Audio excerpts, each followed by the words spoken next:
Festoon ও বিলবোর্ডে প্রধানমন্ত্রীর ছবি ব্যবহার নিষিদ্ধ। র্যাগিংয়ের ঘটনায় জাহাঙ্গীরনগরে 12 শিক্ষার্থীর সাময়িক বহিষ্কার।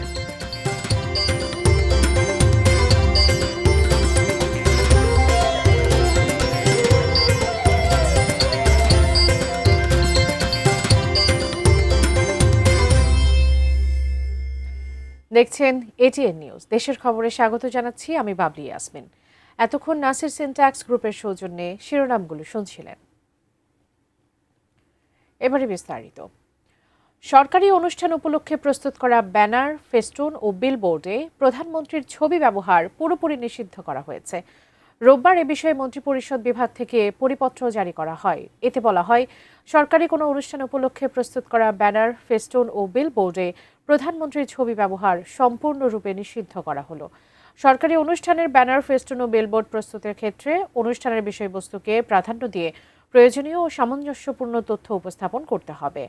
ব্যানার, ফেস্টুন ও বিলবোর্ডের নকশা এমনভাবে তৈরি করতে হবে যাতে অনুষ্ঠানের উদ্দেশ্য, বার্তা ও বিষয়বস্তু সুস্পষ্টভাবে প্রতিফলিত হয় বলেও জানানো হয় পরিপত্রে। জাহাঙ্গীরনগর বিশ্ববিদ্যালয়ের ইতিহাস বিভাগের 55তম ব্যাচের নবীন শিক্ষার্থীদের র্যাগিংয়ের ঘটনায় একই বিভাগের 54তম ব্যাচের দ্বিতীয় বর্ষের 12 শিক্ষার্থীকে সাময়িক বহিষ্কার করেছে বিশ্ববিদ্যালয় প্রশাসন। শনিবার দিবাগত রাতে ভারপ্রাপ্ত রেজিস্ট্রার এবিএম আজিজুর রহমানের সই করা অফিস আদেশে এই সিদ্ধান্ত জানানো হয়। আদেশে বলা হয়েছে, গত 3 জুলাই রাতে বিশ্ববিদ্যালয়ের স্কুল অ্যান্ড কলেজ মাঠে নবীনদের সাথে অকথ্য ভাষায় কথা বলা, কান ধরানো এবং ম্যানার শেখানোর নামে নির্যাতন করা হয়, যা বিশ্ববিদ্যালয়ের শৃঙ্খলা অধ্যাদেশের সুস্পষ্ট লঙ্ঘন। অভিযোগের পর অভিযুক্তদের বিরুদ্ধে সাময়িক বহিষ্কারের সিদ্ধান্ত নেওয়া হয়েছে। এর আগে খবর পেয়ে প্রেক্টোরিয়াল টিম ও জাকসুর অ্যান্টি র্যাগিং সেলের সদস্যরা ঘটনাস্থলে গিয়ে অভিযুক্তদের আটক করে নিরাপত্তা অফিসে নিয়ে যান। সেখানেই তাদের ভিডিও ও লিখিত বক্তব্য নেওয়া হয়। এরপর বহিষ্কারের সিদ্ধান্ত জানায় প্রশাসন।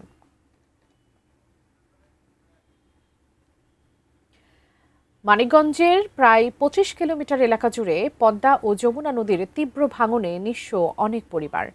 পাশাপাশি সিরাজগঞ্জ পয়েন্টে যমুনা নদীর পানি বৃদ্ধির ফলে প্রতিদিনই ভাঙছে বসতবাড়ি সহ নানা স্থাপনা। মানিকগঞ্জের দৌলতপুর, ঘিওর ও শিবালয় উপজেলার প্রায় 25 কিলোমিটার এলাকা জুড়ে পদ্মা ও যমুনা নদীর তীব্র ভাঙন দেখা দিয়েছে। ঘরবাড়ি হারিয়ে খোলা আকাশের নিচে আশ্রয় নিয়েছে অন্তত 25টি পরিবার। একই সাথে নদী ভাঙন শুরু হয়েছে হরিরামপুর উপজেলার আন্ধারমানিক সহ আশপাশের এলাকাতেও। মানিকগঞ্জ জেলা পানি উন্নয়ন বোর্ড বলছে, আপাতত শিবালয় উপজেলার পাটুরিয়া ফেরিঘাট এলাকায় জিও ব্যাগ ফেলে নদী শাসনের কাজ শুরু হয়েছে। এদিকে সিরাজগঞ্জে ভাঙছে যমুনা নদী। প্রতিদিনই নদীগর্ভে বিলীন হচ্ছে বসতবাড়ি, ফসলি জমি সহ নানা স্থাপনা। ভাঙনের মুখে পড়ছে তীর রক্ষা বাঁধও। এর মধ্যে সদর উপজেলার বাহুকাই নদীর তীর রক্ষা প্রকল্পের 30 মিটার এলাকা, চৌহালি উপজেলার শম্ভুদিয়া ঘাট এলাকায় 400 মিটার, চর সলিমাবাদে 100 মিটার, দক্ষিণ পাড়ায় 200 মিটার এলাকা নদীগর্ভে বিলীন হয়ে গেছে।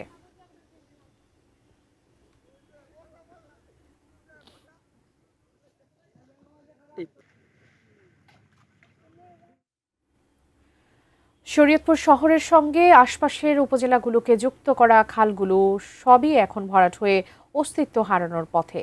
নেই কীর্তিনাশা নদীর সঙ্গেও এগুলোর যোগাযোগ। ফলে বছর জুড়ে শরীয়তপুরের সড়কে জলাবদ্ধতা থাকছে।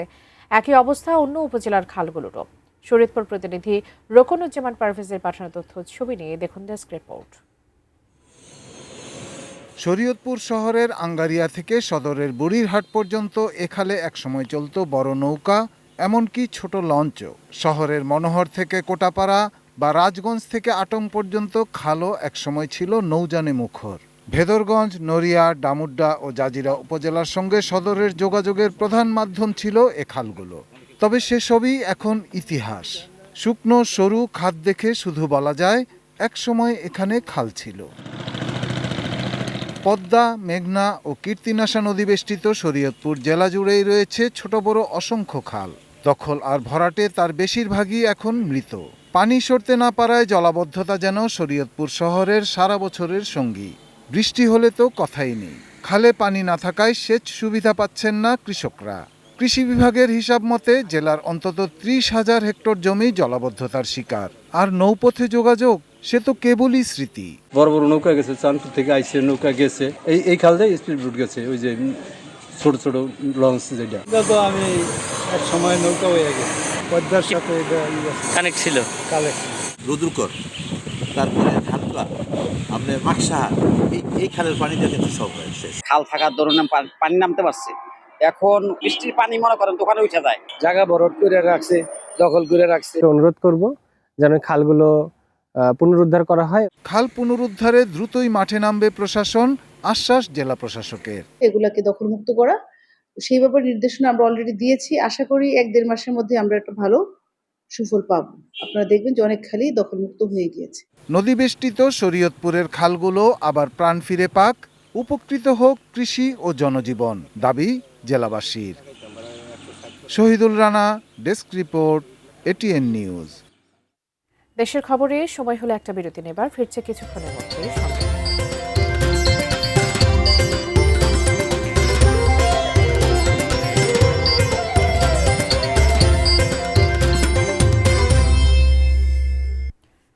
স্বাগত, আবারও দেখছেন দেশের খবর। ফরিদপুরের চরাঞ্চলের বিপদগ্রস্ত মানুষের সাহায্যের জন্য আনা হয় 3টি মাল্টিপারপাস রেস্কিউ বোট। কোনো কাজেই আসেনি সেগুলো। কয়েক কোটি টাকা মূল্যের 3টি সরকারি বোটই পরিত্যক্ত অবস্থায় পড়ে আছে। চুরি হয়ে গেছে অনেক যন্ত্রাংশ। বিপদগ্রস্ত মানুষকে উদ্ধারের কাজে আনা রেস্কিউ বোটগুলো নিজেরাই রয়েছে উদ্ধারের অপেক্ষায়।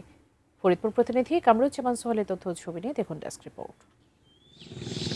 দুর্যোগে দুর্ঘটনায় ফরিদপুরের চরাঞ্চলের মানুষদের উদ্ধার কাজের জন্য ত্রাণ ও দুর্যোগ ব্যবস্থাপনা মন্ত্রণালয় 2022 ও 2023 সালে 3টি মাল্টিপারপাস রেস্কিউ বোট বরাদ্দ দিয়েছিল। পদ্মা ফরিদপুর 1, 2 ও 3 নামের বোটগুলোর 2টি ফরিদপুর সদর উপজেলার ডিক্রিরচর ও নর্থ চ্যানেল ইউনিয়নে, আরেকটি চরভদ্রাসন উপজেলায় অচল পড়ে রয়েছে। স্থানীয়দের অভিযোগ, সরকারের কয়েক কোটি টাকা মূল্যের বোটগুলো এখন পর্যন্ত চরবাসীর কোনো কাজেই আসেনি। দীর্ঘদিন ধরে খোলা আকাশের নিচে পরিত্যক্ত অবস্থায় নষ্ট হয়েছে যন্ত্রাংশ। অনেক দামি যন্ত্রাংশ চুরিও হয়ে গেছে। প্রাকৃতিক দুর্যোগে চরের মানুষদের উদ্ধারে তো দূরের কথা, বোট 3টি এখন নিজেই উদ্ধারের প্রহর গুনছে। উদ্ধারের কাজের জন্য আনছে, এই রাইতে বিপদে রয়েছে, এই গাড়িতে উদ্ধার করার কাম। এরকম কোনো কাজ আমাদের সহি পড়ে নাই, কাজে এই উদ্ধার কাজে লাগছে। যন্ত্রপাতি কিছুই নাই, সব চুরি নিয়ে গেছে। একবার ডুবে গেছিল, পানিটা নিচে এসে তার উঠেছে, উঠানোর পরে সবকিছু নষ্ট হয়ে গেছে, এখন নষ্ট হয়ে যাইতেছে। তবে এ বিষয়ে কথা বলতে রাজি হননি জেলার ত্রাণ ও পুনর্বাসন কার্যালয়ের দায়িত্বপ্রাপ্ত কর্মকর্তা। পরিপত্র আছে একটা, ওই পরিপত্রের বিধান অনুযায়ী আমি কখনো ভিডিওতে কথা বলতে পারি না, এটা আপনাকে বুঝতে হবে। মূল্যবান রেস্কিউ বোট 3টি চলাচলের উপযোগী করে প্রান্তিক জনপদের মানুষের দুর্ভোগ লাঘবের কাজে লাগানো হবে প্রত্যাশা চরাঞ্চলবাসীর। Shahidul Rana, desk report, ATN news. জামালপুরে সরকারি আশিক মাহমুদ কলেজ কেন্দ্রে ভুল প্রশ্নপত্রে পরীক্ষা নেওয়ায় কলেজ কর্তৃপক্ষের গাফিলতির প্রমাণ পেয়েছে তদন্ত কমিটি। সকালে বিষয়টি নিশ্চিত করেছেন তদন্ত কমিটির প্রধান ও ময়মনসিংহ শিক্ষা বোর্ডের উপপরীক্ষা নিয়ন্ত্রক মোহাম্মদ সিরাজুল ইসলাম মিন্টু। এর আগে এ ঘটনায় কলেজ কেন্দ্রে পরীক্ষা পরিচালনা কমিটি বাতিল হয়েছে। একই সঙ্গে কলেজের অধ্যক্ষ শওকত আলম মীরকে কারণ দর্শানোর নোটিশ দেওয়া হয়েছে। তদন্তে বলা হয়েছে, শনিবার ওই কেন্দ্রে কলেজ কর্তৃপক্ষ ভুল প্রশ্নপত্র বিতরণ করায় প্রায় 100 নিয়মিত পরীক্ষার্থী 2026 সালের পরিবর্তে 2025 সালের প্রশ্নপত্রে পরীক্ষা দেন। তবে এতে শিক্ষার্থীদের কোনো ক্ষতি হবে না বলে আশ্বাস দিয়েছে শিক্ষা বোর্ড। টাঙ্গাইলের মির্জাপুরে এক নারীসহ কয়েকজনকে লাঠি পেটার অভিযোগ উঠেছে মহেরা ইউনিয়ন পরিষদের চেয়ারম্যান বিভাস সরকারের বিরুদ্ধে। এই ঘটনার ভিডিও সামাজিক যোগাযোগ মাধ্যমে ছড়িয়ে পড়ার পর এলাকায় ব্যাপক আলোচনা শুরু হয়েছে।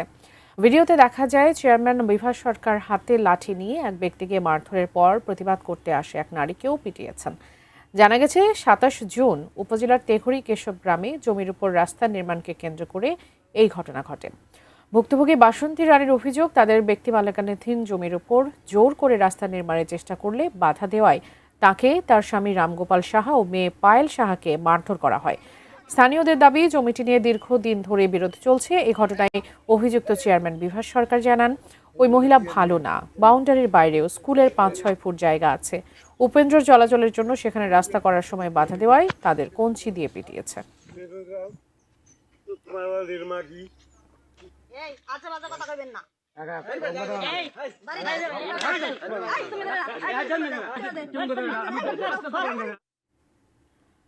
শেষ করব দেশের খবর, তবে তার আগে নাসির সিনট্যাক্স গ্রুপের সৌজন্যে শিরোনামগুলো আরেকবার।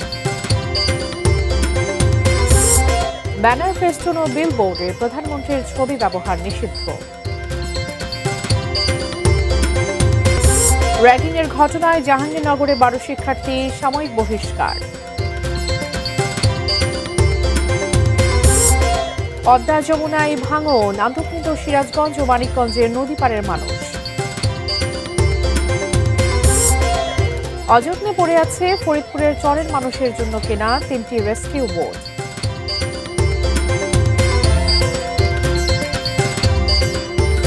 এই ছিল দেশের খবরে।